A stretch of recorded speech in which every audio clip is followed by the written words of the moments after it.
दोस्तों, career with Ashutosh channel में आपका स्वागत करता हूं। मैं आशुतोष श्रीवास्तव आपके समक्ष एक नया वीडियो लेकर उपस्थित हुआ दोस्तों, जो कि घटना चक्र के पीसीएस के क्वेश्चन के डिस्कशन से संबंधित है। दोस्तों, पीवाईक्यू सीरीज हम लोगों ने स्टार्ट की थी और पीवाईक्यू सीरीज में दोस्तों हम लोगों ने सबसे पहले प्री के पेपर्स को कंप्लीट किया है और दोस्तों अब हम लोगों ने मेंस का पेपर सॉल्व करना चालू किया है, जिसमें 2017 का दोस्तों हम लोगों ने पेपर 1 सॉल्व किया था और आज दोस्तों हम लोग पेपर 2 को सॉल्व करेंगे। ठीक है दोस्तों, ऑथेंटिक सॉल्यूशन है घटना चक्र का। इसके पहले दोस्तों 2021 से लेकर 2012 तक के क्वेश्चन पेपर सॉल्व करा दिए गए हैं।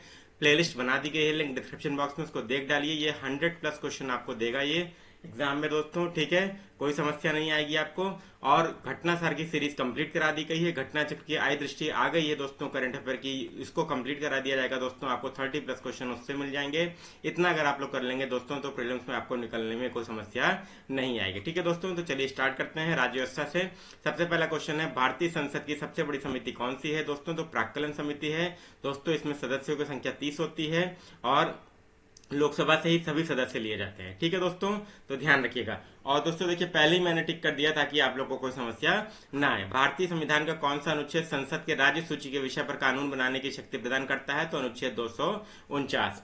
ठीक है दोस्तों, इसके बाद आ जाइए क्वेश्चन नंबर 3 पे। भारतीय संविधान के निम्नलिखित अनुच्छेदों में किसमें निर्वाचन आयोग का प्रावधान है? तो अनुच्छेद 324। इसके बाद दोस्तों आ जाते हैं, किस वाद में सर्वोच्च न्यायालय ने सर्वप्रथम घोषित किया कि उद्देशिका संविधान का हिस्सा नहीं है? तो दोस्तों बेरूवाड़ी संघवाद 1960 में ऐसा सुप्रीम कोर्ट ने कहा था कि उद्देशिका संविधान का हिस्सा नहीं है, लेकिन कालांतर में केशवानंद भारती बनाम केरल राज्य केस में 1973 में सर्वोच्च न्यायालय ने अपने फैसले को पलटते हुए कहा कि उद्देशिका संविधान का अभिन्न हिस्सा है। इसके बाद दोस्तों क्वेश्चन नंबर 5 पे देख लेते हैं। भारत एक गणतंत्र है, क्यों? क्योंकि राज्य का अध्यक्ष निर्वाचित होता है। भारत में कैसा अध्यक्ष है? अप्रत्यक्ष रूप से निर्वाचित है, अर्थात राष्ट्रपति। ठीक है दोस्तों, नेक्स्ट क्वेश्चन दोस्तों देख लेते हैं। भारतीय संघवाद किस देश की पद्धति पर आधारित है दोस्तों? तो कनाडा पर। इसके बाद दोस्तों क्वेश्चन नंबर 7, भारतीय संविधान के निम्नलिखित अनुच्छेदों में से कौन सा भारतीय राष्ट्रपति के महाभियोग से संबंधित है? तो अनुच्छेद 61 में महाभियोग की प्रक्रिया का उल्लेख है दोस्तों। ठीक है, इसके बाद दोस्तों क्वेश्चन नंबर 8 देख लेते हैं। भारत का एक नागरिक अपनी नागरिकता खो देगा यदि वह भारतीय नागरिकता का परित्याग करता है। ये बात सही है। स्वेच्छा से अन्य देश की नागरिकता ग्रहण कर लेता है तो भी उसकी नागरिकता चली जाती है, ये भी सही है। किसी अन्य देश के नागरिक से विवाह कर लेता है, ये गलत है। इस केस में उसकी नागरिकता नहीं जाएगी। इसके बाद दोस्तों सरकार की आलोचना करता है तो इस केस में भी उसकी नागरिकता नहीं जाएगी दोस्तों। तो पहला और दूसरा सही हो जाएगा आपका। इसके बाद दोस्तों क्वेश्चन नंबर 3 पे नेक्स्ट क्वेश्चन देख लेते हैं। कौन सा राज्य के नीति निर्देशक तत्वों का उद्देश्य नहीं है? कल्याणकारी राज्य की स्थापना है, सामाजिक आर्थिक कल्याण है, अंतर्राष्ट्रीय शांति सुरक्षा है, धार्मिक राज्य की स्थापना दोस्तों नहीं है भारत में। ये उद्देश्य डीपीएसपी का। ठीक है, इसके बाद दोस्तों भारतीय संविधान का कौन सा भाग अंतर्राष्ट्रीय शांति और सुरक्षा के प्रति राज्य के उत्तरदायित्व का उल्लेख करता है दोस्तों? तो ये डीपीएसपी, मैंने अभी ऊपर आपको बताया कि directive principle of state policy, राज्य के नीति निर्देशक तत्व जो है यही आपके उल्लेख करते हैं। इसके बाद दोस्तों भारतीय संविधान की प्रस्तावना में धर्मनिरपेक्ष और समाजवादी शब्द के जोड़े गए 42वां संविधान संशोधन अधिनियम 1976 द्वारा। ठीक है दोस्तों, तो समाजवादी, पंथ निरपेक्ष और अखंडता शब्द के जोड़े गए। ठीक है, इसके बाद दोस्तों नेक्स्ट क्वेश्चन पे आ जाइए। शिक्षा जो आरंभ में राज्य का विषय थी किस संशोधन द्वारा समवर्ती सूची में जोड़ा गया? 42वां संविधान संशोधन अधिनियम 1976 द्वारा। ठीक है दोस्तों, क्लियर होगी बात। नेक्स्ट क्वेश्चन देख लेते हैं दोस्तों। भारत की संप्रभुता के संबंध में निम्नलिखित में से कौन सा कथन सही है? भारत राष्ट्रमंडल का सदस्य है, ये बात सही है। राष्ट्रमंडल की सदस्यता के कारण भारत की संप्रभुता कम हो जाती है, ये बात एकदम गलत है दोस्तों। ठीक है, भारत की संप्रभुता के संबंध में निम्नलिखित में से कौन सा कथन सही है दोस्तों? तो भारत राष्ट्रमंडल का सदस्य है, ये बात सही है। राष्ट्रमंडल की सदस्यता के कारण भारत की संप्रभुता कम हो जाती है, तो ये बात गलत है दोस्तों। तो आपका विकल्प हो जाएगा ए सही। ठीक है, इसके बाद आ जाते हैं कोयले केस भारत के संविधान की किस अनुसूची से संबंधित है? ये 9वीं अनुसूची से संबंधित है। ठीक है दोस्तों, इसके बाद दोस्तों केंद्र सरकार और राज्य सरकारों को प्राधिकार प्राप्त होता है भारतीय संविधान से, ये बात भी एकदम सही है। इसके बाद दोस्तों स्वेच्छा से किया गया यह समझौता स्वेच्छा से समाप्त किया जा सकता है, ये पंडित नेहरू ने कहा था राष्ट्रमंडल की सदस्यता से जुड़ाव के संबंध में। ठीक है, इसके बाद दोस्तों भारत के न्यायवादी के संबंध में निम्नलिखित में से कौन सा कथन सही नहीं है? नहीं पूछा दोस्तों, ध्यान रखिएगा। मंत्रिमंडल के सदस्य नहीं है, ये बात क्या है, सही है कि नहीं? ये सही है। ठीक है। संसद के सदन में बोलने का अधिकार है, ये भी सही है। संसद में मत देने का अधिकार, ये बात गलत है। तो दोस्तों पूछा है क्या गलत है, तो यही आपका विकल्प हो जाएगा। ठीक है। इसके बाद आ जाइए दोस्तों क्वेश्चन नंबर 18। अनुच्छेद 352 के अंतर्गत आपातकाल की घोषणा तभी की जा सकती है जब भारत के किसी भाग की सुरक्षा को निम्नलिखित खतरा हो: युद्ध, वाह्य आक्रमण और सशस्त्र विद्रोह। यही 3 आधार है दोस्तों, तो यही आपका उत्तर हो जाएगा। आंतरिक उपद्रव इसमें आधार नहीं है। अब दोस्तों देखिए, कथन कारण का क्वेश्चन है: किसी धन विधेयक के लोकसभा द्वारा पारित किए जाने और राज्यसभा को पारित किए जाने के बाद राज्यसभा की सिफारिशें लोकसभा द्वारा सिफारिशों की प्राप्ति के 14 दिन के अंदर अनिवार्यतः स्वीकार की जानी होती है। तो दोस्तों राज्यसभा की सीमित शक्तियां होती है, राज्यसभा की सिफारिश चाहे तो लोकसभा स्वीकार करे चाहे तो ना करे। तो ये उत्तर गलत हो गया दोस्तों। ऑप्शन स्टेटमेंट, धन विधेयक राज्यसभा में पेश नहीं किया जा सकता, ये बात एकदम सही है। तो आपका इसमें ए गलत है और आर सही है। इसके बाद दोस्तों नेक्स्ट क्वेश्चन देख लेते हैं। किस संविधान संशोधन ने केंद्रीय मंत्रियों की संख्या को लोकसभा के कुल सदस्यों की संख्या के 15% पर सीमित कर दिया? तो क्या 51वां संविधान संशोधन अधिनियम 2003, तो 91 संविधान संशोधन अधिनियम 2003 द्वारा ऐसा किया गया। ठीक है दोस्तों। इसके बाद दोस्तों लोकसभा में एंग्लो इंडियन समुदाय के लिए आरक्षण का प्रावधान संविधान के किस अनुच्छेद में किया गया है दोस्तों? तो 331 में किया गया था, लेकिन 104वां संविधान संशोधन 2019 के द्वारा इस प्रावधान को ही समाप्त कर दिया गया। अब लोकसभा में और विधानसभा में आंग्ल समुदाय के लिए कोई भी सीटें आरक्षित नहीं है। इसके बाद दोस्तों वह न्यूनतम जनसंख्या कितनी है जिसके नीचे 73वें संशोधन अधिनियम के उपबंध के अनुसार मध्यवर्ती स्तर पर पंचायतें गठित नहीं की जा सकती? तो दोस्तों 20 लाख की आबादी होना अनिवार्य है। अब 20 लाख से कम जनसंख्या अगर है तो वहां पे मध्यवर्ती स्तर पर पंचायत का गठन नहीं किया जाएगा। ठीक है दोस्तों। इसके बाद दोस्तों नेक्स्ट क्वेश्चन पे आते हैं, क्वेश्चन नंबर 23। भारतीय संविधान के निम्नलिखित में से कौन सा अनुच्छेद राज्यपाल को अध्यादेश जारी करने की शक्ति प्रदान करता है? तो अनुच्छेद 213। दोस्तों देखिए 213 ये राज्यपाल का है और 123 जो है दोस्तों वो राष्ट्रपति का है।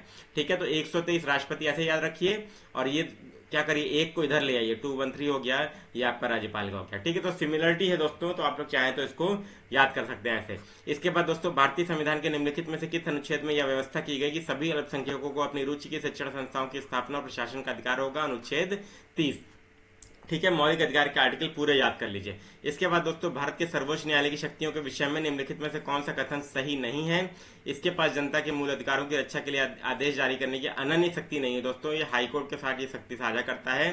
हाईकोर्ट को 226 में प्रदान की गई है और सुप्रीम कोर्ट को अनुच्छेद 32 में प्रदान की गई है। ठीक है। इसके बाद दोस्तों आ जाइए नेक्स्ट क्वेश्चन पे। पंचायती राज के संदर्भ में निम्नलिखित समितियों को कालक्रम के अनुसार जो है व्यवस्थित कीजिए। ये राव समिति है, बी.आर. मेहता समिति है, एल.एम. सिंघवी समिति है, अशोक मेहता समिति है।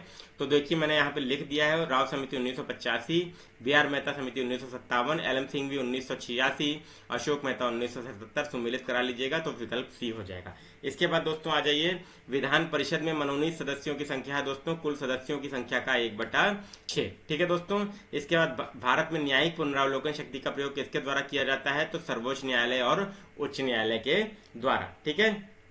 नेक्स्ट क्वेश्चन पे आते हैं दोस्तों, भारतीय संविधान का कौन सा अनुच्छेद बच्चों के शोषण के विरुद्ध मौलिक अधिकार से संबंधित है? अनुच्छेद 24। नेक्स्ट क्वेश्चन दोस्तों, भारतीय संसद के गठक हैं राष्ट्रपति, लोकसभा और राज्यसभा। यही आपका उत्तर होगा। इसके बाद दोस्तों क्वेश्चन नंबर 31, विकेंद्रीकरण तंत्र की सिफारिश की गई बी.आर. मेहता समिति द्वारा 1957 में। ठीक है दोस्तों। नेक्स्ट क्वेश्चन दोस्तों देख लेते हैं इकोनॉमिक्स का। भारत में विमुद्रीकरण का कौन अनौपचारिक उद्देश्य भारत में विमुद्रीकरण का कौन औपचारिक उद्देश्य नहीं था? तो नकदी की मात्रा को कम करना ये था, समय व्यवहार में अंकीय तरीकों का अधिक उपयोग मतलब डिजिटल पेमेंट का उपयोग बढ़ाना ये भी था, कर आधार को बढ़ाना ये भी था, तो जीडीपी की विकास में वृद्धि करना ये उद्देश्य आपका नहीं था, डीमोनेटाइजेशन का। ठीक है। इसके बाद दोस्तों आ जाइए नेक्स्ट क्वेश्चन पे। ठीक है। क्वेश्चन नंबर 33, जुलाई 17 में वस्तु और सेवा कर को लागू करने को यह प्रत्याशा है कि क्या उद्देश्य है कि भारतीय बाजार में एक रूपता लाना? यह बात सही है। कर अनुपालन में सुधार आएगा, ये भी बात सही है। तो यही जीएसटी का उद्देश्य था। जुलाई 17 में जो जीएसटी लागू किया गया उसकी प्रत्याशा क्या थी या उद्देश्य क्या था, वो यही दोनों था। ठीक है। इसके बाद दोस्तों नेक्स्ट क्वेश्चन पे आते हैं। केंद्र सरकार की सकल कर आय में वृद्धि सर्वाधिक थी 2016-17 में, लेकिन ये आउटडेटेड है तो इसलिए महत्वपूर्ण नहीं है। इसके बाद दोस्तों 2015 में निम्नलिखित में किस राज्य में मृत्यु दर न्यूनतम थी? ये आपके लिए इंपॉर्टेंट नहीं है। इस समय मृत्यु दर न्यूनतम कहाँ पे है दोस्तों? तो ये वेस्ट बंगाल में है। ठीक है। ध्यान रखिएगा। ये आपकी कितनी मृत्यु दर है देखिए यहाँ पे एक्सप्लेनेशन में यहाँ पे मेंशन किया हुआ है, ये आप लोग ध्यान रखिए। ठीक है। पश्चिम बंगाल में 53। क्लियर हो गई बात। नेक्स्ट क्वेश्चन पे आते हैं दोस्तों। वैश्वीकरण की प्रक्रिया से अभिप्राय है अंतर्राष्ट्रीय व्यापारों में बाधाओं को समाप्त करना। इसके बाद दोस्तों आ जाइए क्वेश्चन नंबर 37 पे। निम्नलिखित कथनों में कौन सा कथन उदय कोटक समिति के विषय में गलत है? इसने संस्तुति दी कि अध्यक्ष और प्रबंध निदेशक के पद एक ही बने रहना चाहिए, ये नहीं कहा था, उन्होंने कहा था कि अलग अलग होना चाहिए। ठीक है, आउटडेटेड क्वेश्चन है इकोनॉमिक्स का, इसलिए आएगा नहीं दोस्तों। इसके बाद दोस्तों भारत में छिपी हुई बेरोजगारी या प्रच्छन्न बेरोजगारी मुख्य रूप से संबंधित है दोस्तों कृषि क्षेत्र से और ग्रामीण क्षेत्र से। तो पहला और दूसरा दोस्तों हो जाएगा। प्रच्छन्न बेरोजगारी मतलब क्या होता है, ये आप एक्सप्लेनेशन देख लीजिए, आपको क्लियर हो जाएगा। इसके बाद दोस्तों देखिए भारत का व्यापार घाटा, ये आंकड़ों का क्वेश्चन है, इसलिए डिस्कस करने का मतलब नहीं है, पुराने आंकड़े हैं। इसके बाद ये भी आपका आंकड़ों का क्वेश्चन है दोस्तों। अब आ जाइए दोस्तों नेक्स्ट क्वेश्चन पे। भारत में निम्नलिखित में से किस देश में शून्य आधारित बजट सर्वप्रथम लागू किया गया? तो ये यूएसए में लागू किया गया था दोस्तों। ठीक है, ये याद रखिएगा, ये पब्लिक एड का क्वेश्चन है। इसके बाद दोस्तों सार्वजनिक निजी भागीदारी पीपीपी पर आधारित अवसंरचना विकास में पुनरावलोकन और परिष्करण हेतु गठित समिति का अध्यक्ष कौन था? तो वी केलकर साहब थे, याद कर लीजिए, ये आ सकता है दोस्तों। इसके बाद दोस्तों रेपो रेट विचारणीय होता है मौद्रिक नीति के अंतर्गत। इसके बाद दोस्तों आ जाइए खुले बाजार की कार्यवाहियां समाहित होती हैं साख नियंत्रण की परिणामात्मक गतिविधियों में। ठीक है, ये क्वांटिटेटिव विधिज होती हैं दोस्तों। ठीक है, क्वांटिटेटिव मेथड्स होते हैं, क्वालिटेटिव होता है। तो क्वांटिटेटिव में आपका ये आता है, ये देख लीजिएगा चार्ट, ये घटना चक्र ने बहुत बढ़िया बताया है। मात्रात्मक विधि या परिणात्मक विधि, bank rate, MSF, OMO, repo rate और सीआरआर। क्लियर हो गई बात दोस्तों? तो ये आपका हो जाएगा। इसके बाद दोस्तों नेक्स्ट क्वेश्चन पे आ जाते हैं। परिमाणात्मक साख नियंत्रण की विधि निम्नलिखित में से कौन सी नहीं है? बैंक रेट है, सीआरआर है, खुली बाजार कार्यवाही है। तो ये साख की राशनिंग दोस्तों ये क्वालिटेटिव है, गुणात्मक है दोस्तों। ठीक है, इसके बाद दोस्तों संघ सरकार के राजस्व व्यय का सबसे महत्वपूर्ण मद निम्नलिखित में से कौन सा है दोस्तों? तो ब्याज अदायगी सबसे ज्यादा व्यय किया जाता है। ठीक है, इसके बाद दोस्तों केंद्र सरकार द्वारा राज्यों को गैर योजना अनुदान निम्नलिखित की अनुशंसा पर किया जाता है, तो वित्त आयोग की। ठीक है, तो प्लान एक्सपेंडिचर जो होता है वो नीति आयोग या योजना आयोग, और गैर योजना अनुदान जो होता है वो वित्त आयोग। ठीक है, इसके बाद दोस्तों कोर मुद्रास्फीति को परिभाषित किया जाता है खाद्य मुद्रास्फीति और ईंधन मुद्रास्फीति दोनों को छोड़कर हेडलाइन इन्फ्लेशन या शीर्षक मुद्रास्फीति थे। ठीक है, इसके बाद दोस्तों भारत में औद्योगिक वित्त के क्षेत्र में सर्वोच्च संस्था है, तो आईडीबीआई है दोस्तों। क्लियर हो गई बात? भारतीय औद्योगिक विकास बैंक। ठीक है, ये दोबारा भी पूछा जा सकता है दोस्तों। इसके बाद दोस्तों आ जाइए निम्नलिखित में से कौन सा उपाय कृषि संरचना को कृषि विकास के लिए प्रेरक बनाने हेतु अपनाया गया है? तो ये तीनों उपाय अपनाए गए हैं दोस्तों। मध्यस्थों की समाप्ति, जोतों की हदबंदी और भूधृति सुधार, तीनों ही किया गया है। इसके बाद दोस्तों आ जाइए नेक्स्ट क्वेश्चन पे।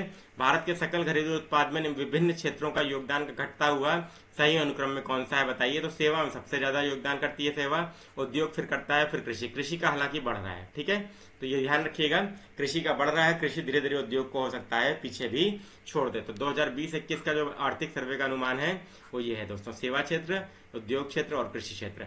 इसके बाद दोस्तों कौशल विकास योजना बढ़ाती है मानव पूंजी को। ठीक है, इसके बाद दोस्तों भारत की जनगणना के प्रतिवेदन के अनुसार 2001 से 11 के बीच जनसंख्या में वृद्धि हुई 17.7% के। ठीक है, इसके बाद दोस्तों अल्प विकसित अर्थव्यवस्था की सामान्य विशेषता होती है प्रति व्यक्ति निम्न आय, सही है। पूंजी निर्माण की निम्न दर, ये भी सही है। ठीक है, तो ये पहला और दूसरा आपका हो जाएगा। इसके बाद दोस्तों भारतीय अर्थव्यवस्था के वैश्वीकरण का अर्थ है दोस्तों दूसरे देशों के साथ आर्थिक संबंधों पर लगे प्रतिबंधों को यथासंभव कम से कम करना, यही होता है दोस्तों। ठीक है, इसके बाद दोस्तों राष्ट्रीय हरित ट्रिब्यूनल या एनजीटी एक्ट प्रभावित हुआ अक्टूबर 2010 में। ठीक है, इसके बाद दोस्तों आ जाइए नेक्स्ट क्वेश्चन पे। निम्नलिखित अधिनियमों का सही कालानुक्रम बताना है दोस्तों। तो एमआरटीपी एक्ट 1969, देखिए पहले ही मैंने मेंशन कर दिया है। इंडस्ट्रीज एक्ट 1951, फेरा आपका क्या था 1973 था शायद। ठीक है, इसके बाद दोस्तों न्यूनतम मजदूरी अधिनियम आपका 1948, सुमिलित कर लीजिएगा, यही आपका उत्तर होगा। इसके बाद दोस्तों भारतीय अर्थव्यवस्था में कृषि का योगदान धीरे धीरे बढ़ रहा है। ठीक है, मैंने आपको आंकड़ा बताया 20% तक हो गया दोस्तों जीडीपी में योगदान। यहाँ पे देखिए मेंशन भी है, आर्थिक समीक्षा 21-22 के अनुसार 20-21 में कृषि क्षेत्र का योगदान 20.2% हो गया है और उद्योग 25%। ठीक है, इसके बाद दोस्तों कौन सी विशेषताएं भारतीय अर्थव्यवस्था को विकासशील श्रेणी में दर्शाती हैं बताइए? कृषि मुख्य व्यवसाय है, प्रच्छन्न बेरोजगारी है, मानव पूंजी की निम्न गुणवत्ता है। ठीक है, तो प्रोटीन का प्रति व्यक्ति सेवन ये नहीं है, तो पहला, दूसरा और तीसरा। इसके बाद दोस्तों आ जाइए नेक्स्ट क्वेश्चन पे। निम्नलिखित में से कौन मुद्रास्फीति की दर गिरने का निहितार्थ है? तो कीमतें गिर गई हैं, यही बात एकदम सही है। तो यही आपकी मुद्रास्फीति गिरने का मतलब होता है। इसके बाद दोस्तों नेक्स्ट क्वेश्चन विज्ञान का। गुरुत्वीय तरंगों को पहली बार देखा गया सितंबर 2015, याद कर लीजिए। ध्वनि का एक महत्वपूर्ण अभिलक्षण तारत्व या पिच है जो निर्भर करता है आवृत्ति पर। ठीक है, इसके बाद दोस्तों नेक्स्ट क्वेश्चन है, ध्वनि की मूलभूत इकाई कहलाती है ध्वनिग्राम। उसके बाद दोस्तों मोतियाबिंद द्वारा मानव नेत्र का निम्नलिखित में से कौन सा भाग प्रभावित होता है? दोस्तों तो आपका होता है नेत्र लेंस प्रभावित होता है दोस्तों। इसमें विकल्प में दिया नहीं है, लेकिन आप एक्सप्लेनेशन में चाहे तो देख सकते हैं ये। ठीक है, इसके बाद दोस्तों हमें हरी घास का रंग हरा दिखाई देता है क्योंकि यह हरे रंग के प्रकाश को हमारी आंखों पर परावर्तित करती है। क्लियर हो गई बात दोस्तों। इसके बाद आ जाइए, एक पिंड का अधिकतम भार निम्नलिखित में से किसमें होता है? तो हाइड्रोजन में होता है, क्योंकि हाइड्रोजन सबसे ज्यादा हल्की होती है। एक गर्म पिंड 90 से 75 तक ठंडा होने में 25 सेकंड का समय लेता है, तो 75 से 60 मिनट कितना समय लेगा? 25 ही लेगा, क्योंकि देखिए दोनों का डिफरेंस 15 है और इसका भी डिफरेंस 15 है, तो टाइम भी बराबर लगेगा। ठीक है, एमएस डेल्टा टी फॉर्मूला होता है, आप एक्सप्लेनेशन में देख लीजिएगा। इसके बाद दोस्तों सामान्य ताप पर मैं फॉर्मूला बता दे रहा हूं, एमएस डेल्टा टी। ठीक है, विशिष्ट ऊष्मा का फॉर्मूला है। सामान्य ताप पर निम्नलिखित में से कौन सा तत्व द्रव के रूप में पाया जाता है? तो ब्रोमीन पाया जाता है दोस्तों। इसके बाद दोस्तों आ जाइए क्वेश्चन नंबर नेक्स्ट पे। निम्नलिखित में से किस तत्व को मिट्टी के तेल में सुरक्षित रखा जाता है? तो सोडियम को रखा जाता है। इसके बाद दोस्तों निम्नलिखित में से किन बहुलकों का बुलेट प्रूफ वस्तुओं को बनाने में उपयोग किया जाता है? केवलार और लेक्सान का। ठीक है, यही आपका उत्तर होगा, पहला और तीसरा। इसके बाद दोस्तों सुमेलित करना है क्वेश्चन को। आप कृत्रिम रूप से फलों को पकाए जाने के लिए एथिलीन का प्रयोग किया जाता है। बेकिंग सोडा सोडियम बाइकार्बोनेट है।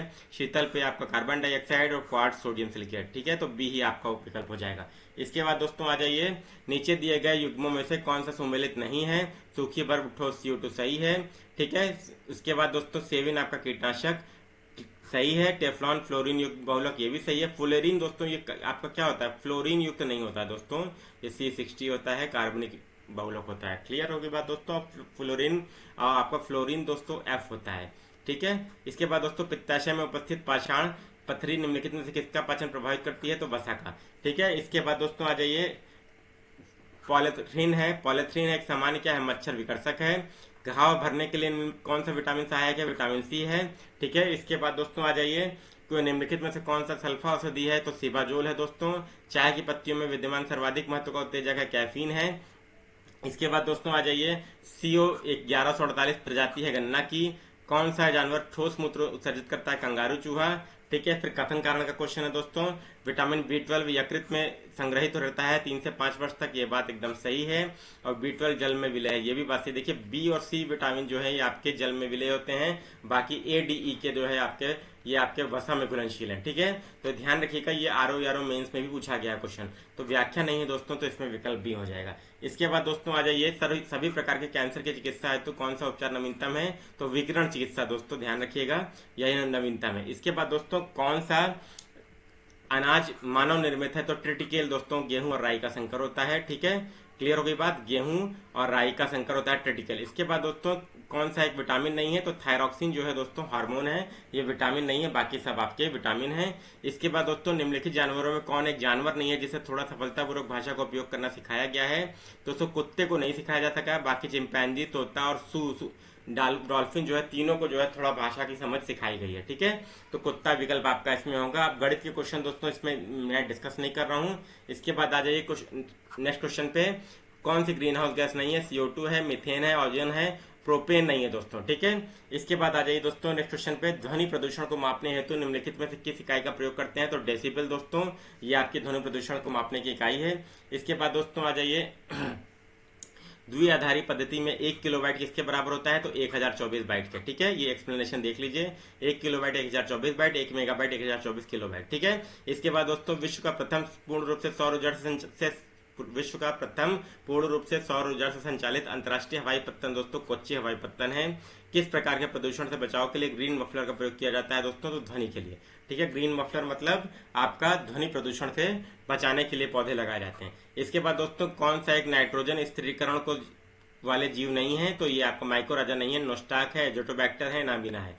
ठीक है, इसके बाद दोस्तों कौन सी नॉन स्टेरॉइडल गर्भ निरोधक गोली CDRI लखनऊ द्वारा विकसित की गई है? तो दोस्तों सहेली। ठीक है, इसके बाद दोस्तों अगला क्वेश्चन है, धान के खेतों में उत्पन्न होने वाली गैस जो भूमंडलीय तापन वृद्धि से संबंधित मीथेन मिलती है दोस्तों। इसमें ज्ञान जो हमें विद्यालय से मिलता है कहलाता है अर्थगत स्मृति। ठीक है दोस्तों, बच्चों की मेमोरी में जो क्या होता है वो बच जाता है, बाल्यावस्था में स्मरण करने में सहायक होता है। इसके बाद दोस्तों यदि आप वास्तव में सही परिवर्तन का अनुभव करना चाहते हैं जिससे अंतर वैयक्तिक विकास हो, तो जो इसके लिए निर्णायक होगा कि आप परिवर्तन का निर्णय करें, इच्छा नहीं निर्णय करना होगा आपको और उस दिशा में बढ़ना होगा। इसके बाद दोस्तों क्योटो प्रोटोकॉल संबंधित है आपका जलवायु परिवर्तन से।